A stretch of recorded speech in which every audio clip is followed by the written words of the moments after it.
पियवा के घर खुश रहेलू कि ना पियवा के घर खुश रहेलू कि ना भूल के भी हमके याद कबो करलू कि ना भूल के भी हमके याद कबो करलू कि ना जुदा जब से भइलू अहाँ भरेलू कि ना जुदा जब से भइलू अहाँ भरेलू कि ना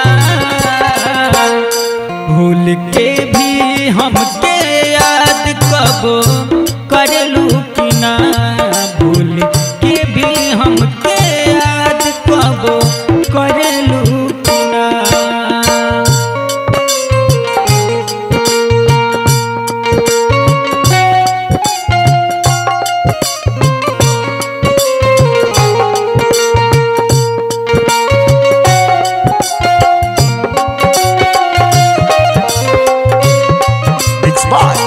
मां शांति डिजिटल रिकॉर्डिंग स्टूडियो।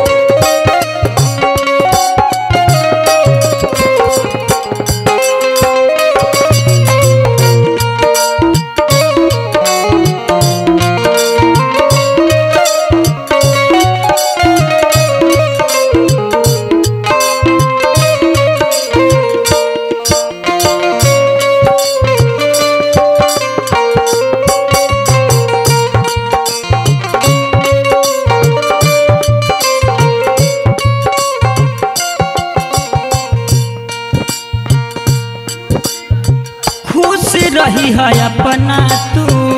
घर परिवार में कम जान करी है तनिको पियवा के प्यार में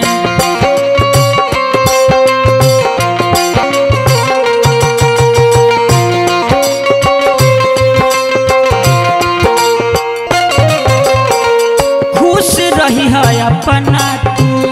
घर परिवार में जान करी हा तनिको पियवा के प्यार में हम तो हरेल तू हरेलू कि ना हम तो हरेल तू हरेलू कि ना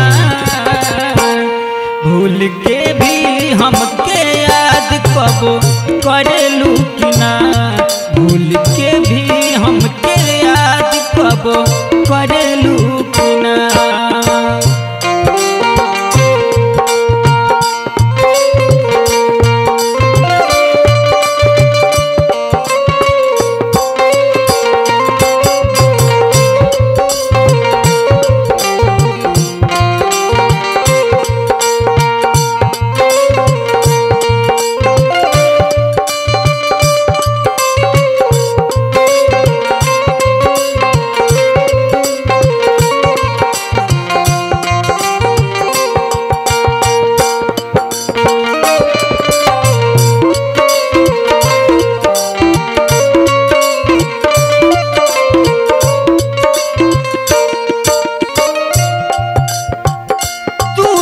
सवार गइलू मेहदी राजा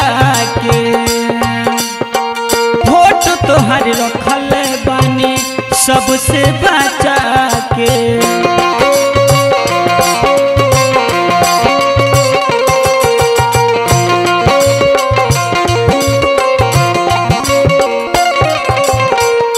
तू तो सवार गइलू मेहदी राजा के फोटो तोहर रखल बानी अभिले बचा के जरिले बिरह में हम तू जरेलू कि ना जरिले बिरह में हम तू जरेलू कि ना भूल के भी हमके याद कबो करेलू कि ना भूल के भी हमके याद कबो करेलू कि ना।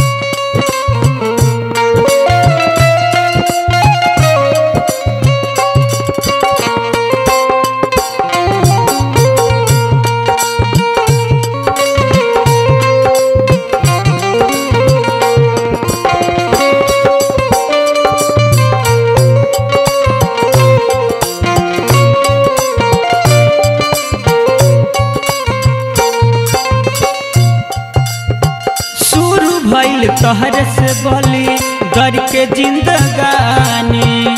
बीतल कहानी हम अमित से कहतानी।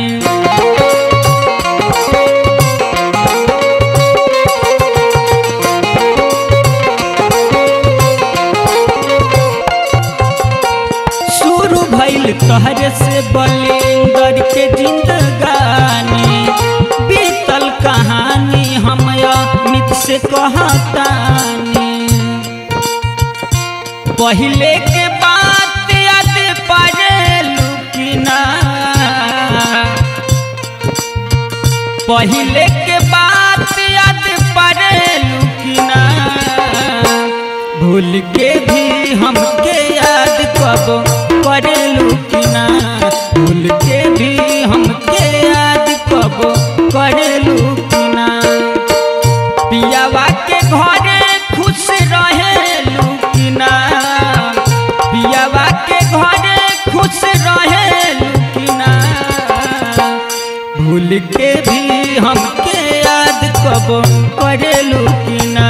भूल के भी हमके याद कब करेलू कि ना, भूल के भी